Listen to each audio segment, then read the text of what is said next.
to order. Thank you for coming, everybody. Come on up, Jim. Or Chris. Yep, you're hiding back there. Both of us, come on up. We already did the pledge earlier for the public hearing, so we're going to dispense with that. Good morning, Chris. Good morning. How you doing today? I'm good. Good. Okay, Highway Division. Everybody got your DPW report? You've got one resolution on the Highway Division, Chris, accepting federal assistance, the amount of $205,000 for the project worksheet 7632 FEMA for the Lobdell Bridge, and further authorizing a budget amendment, increasing revenues and appropriations, amount $205,000 for the same. That's an in and out, am I correct on that? Chris, Yeah. You want to explain that a little bit? I'm going to have Jim explain that. Okay. The Lobdell Road project is a FEMA project. There were damages in the amount of $100,000 originally from FEMA. We disagreed with FEMA, said we couldn't meet current codes and standards after 4 years of battling with FEMA. FEMA finally came back and said, okay, we see what you're saying, you've got to do the environmental review and the engineering for the correct codes and standards. So FEMA wrote what they call a project worksheet for just the engineering and the environmental review at this time. I think Mr. Grinnell in Ticonderoga is very familiar with this process for that Chilson water main, the same kind of a process. So yes, it's going to be funded through FEMA. This is the first step. After they accept our engineering and our environmental review, then they'll write a new PW for the actual full construction replacement. Thank you. Can I have a motion to put that on the floor? Moved by Mr. Murnell, second by Mr. Moore. Any further discussion? If not, all in favor? Aye. Opposed? Carries. Do you have anything else on highway? Yes, I want to request for the board to allow me to purchase 2 crew trucks with leftover money that we saved from purchasing equipment this year, as well as transferring out of the siding money that we're going to have left over for this year. Can I have a motion to put that on the floor for discussion? Moved by Mr. Moore, seconded by Mr. Murnell and Mr. Skodzafava. Discussion. Go ahead, Dan. These are just the 2 what we used to lovingly refer to as the foreman trucks. And I said to Chris, we no longer call them foreman's trucks, we call them utility trucks or crew trucks. This was the money we had set aside. Most of this is the money we set aside out of the siding project that we did not spend because Chris's crew did the work himself. So that money will not be expended on that. So Chris asked if he could remove this from his 2016 budget and purchase them this year out of that money instead. And that's what I recommended he bring to you for consideration. And the cost of these 2 trucks is 2/3 of what we used to pay for 1 truck. Chris, Jim has scaled this back, and they are 4-wheel drives too. So they can get out. Mr. Moore. And that cost is? Go ahead, Chris. $116,000 for both trucks. What did we used to pay for the one in the past? The last one in the past was $448,000. Any other discussion?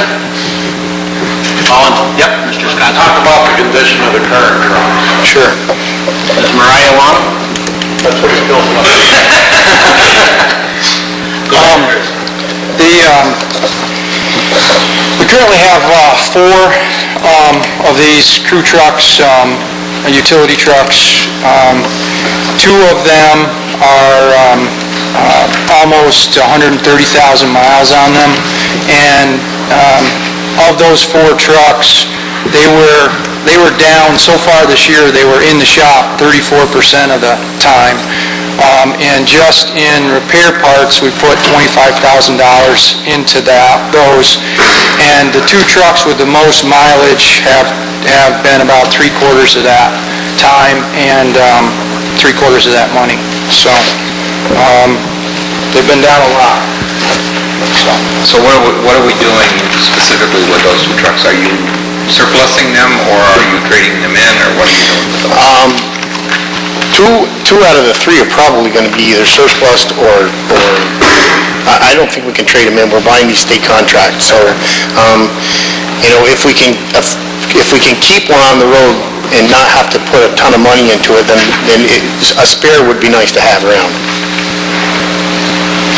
So ultimately, one or the other would end up either as a surplus item on the auction for bid. We do sell a lot of stuff on the auction, or if towns were interested, we would take bids directly from towns first for any interest that there may be at the town level. Yep, go ahead, Tom. Yeah, and I remember some of the discussion that we had during the workshop. Do you feel that we should maybe hold off on this until such time that we have the tentative budget in place? I mean, we're not, any idea where we are? Well, I know pretty much right where we are. Are we going to meet the plan?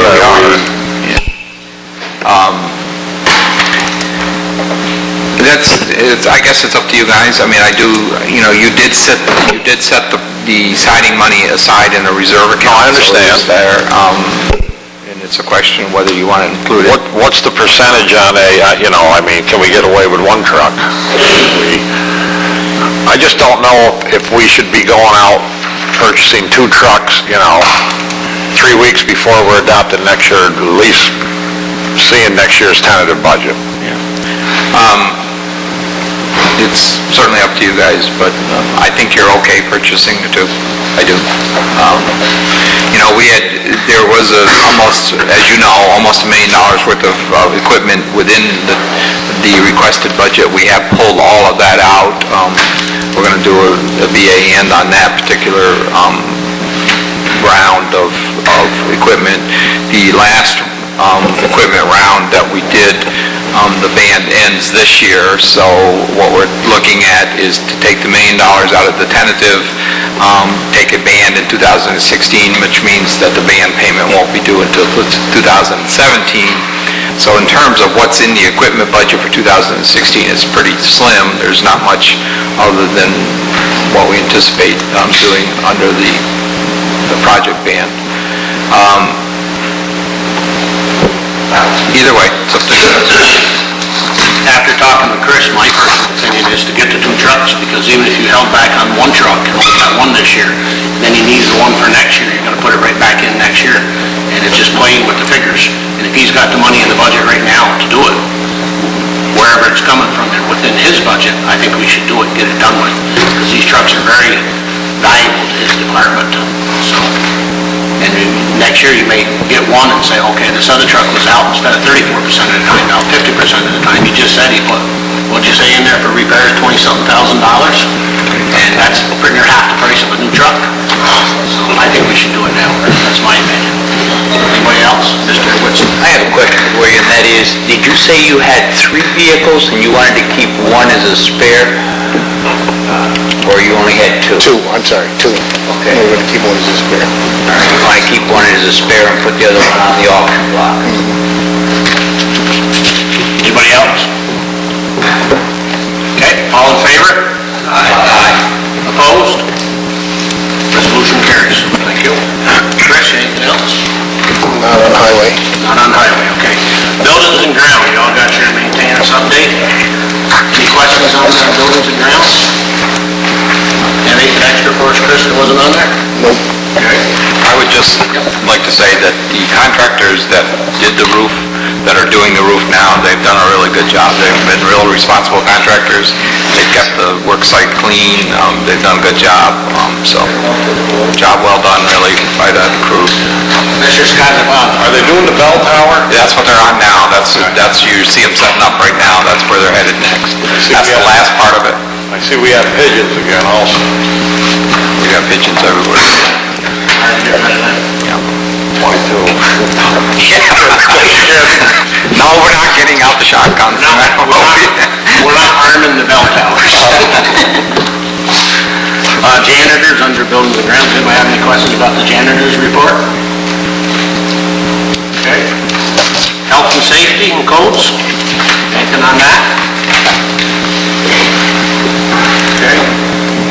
Public Safety Building, anything on that?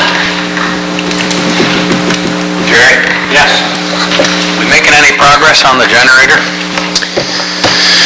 We are.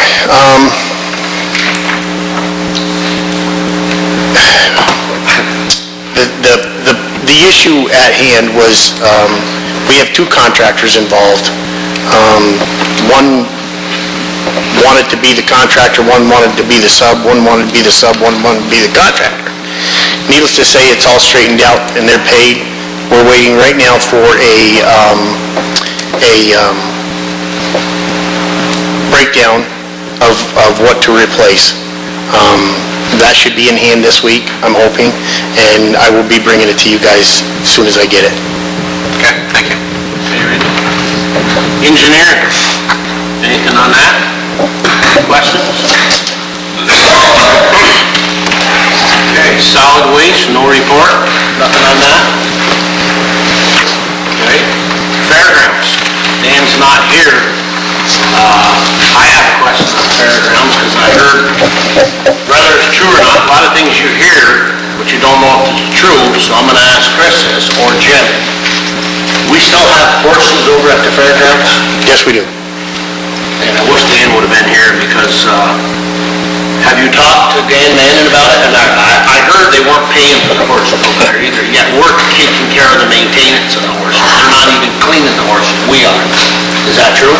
The inmates are cleaning the stalls. We are hauling the manure away to a designated site.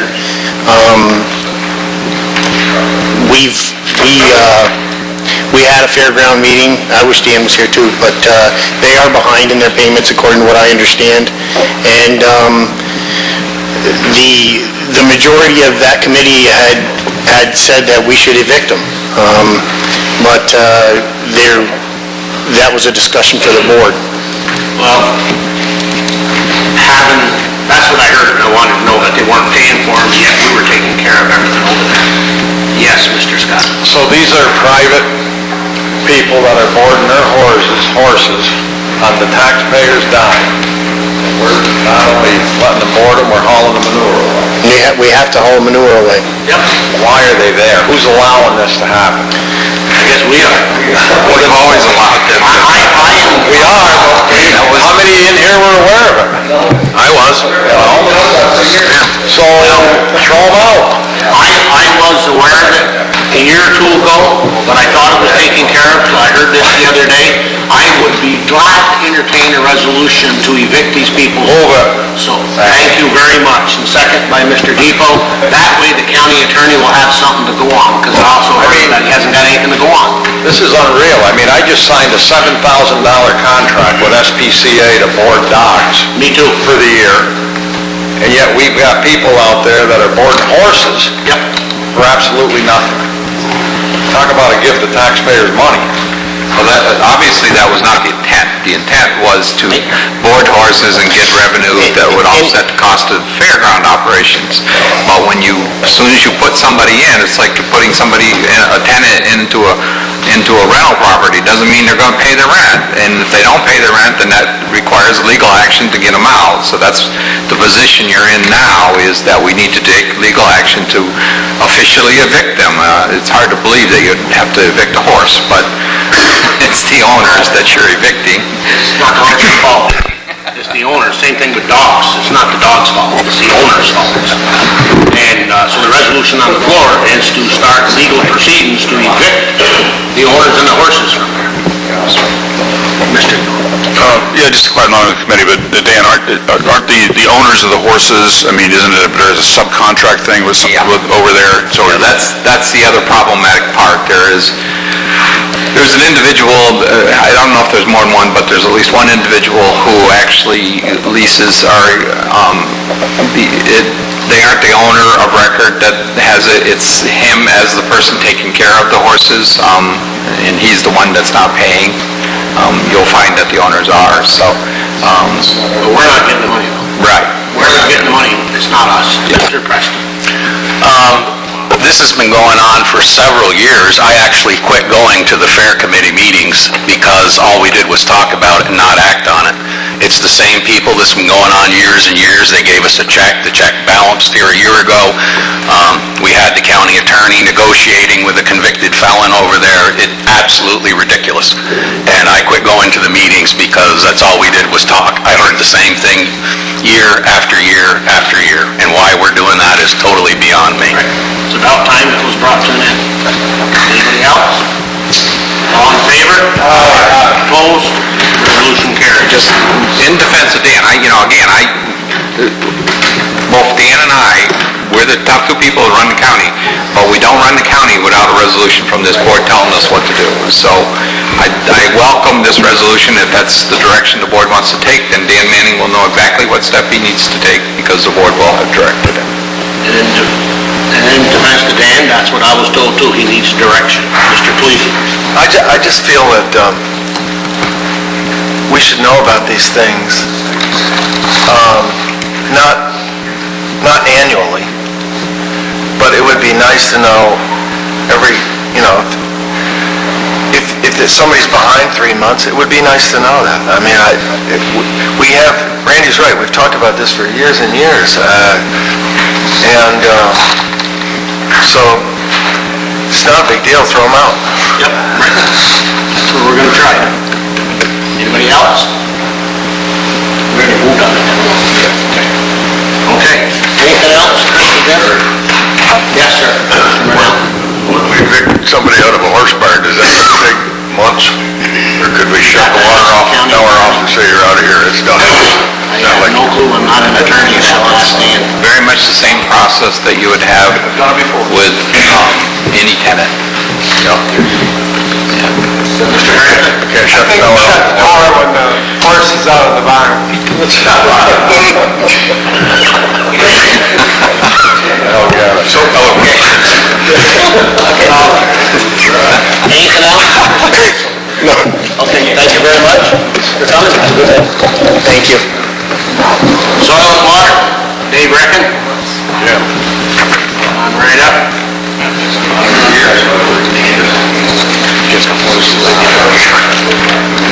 Morning, Dave.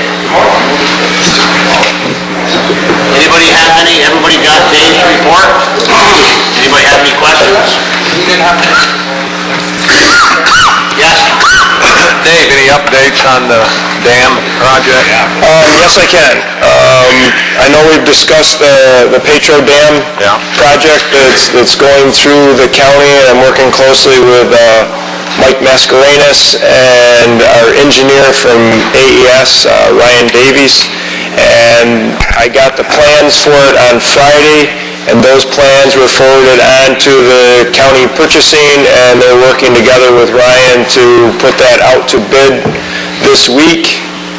There is a bid opening, a bid showing scheduled for October 30th, and I believe the bid opening is going to be November 10th.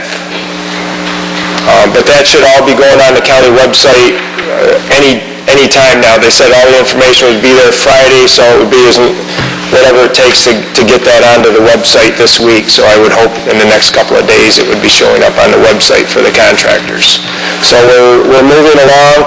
The goal is that it's written up that the project should be done by December 15th.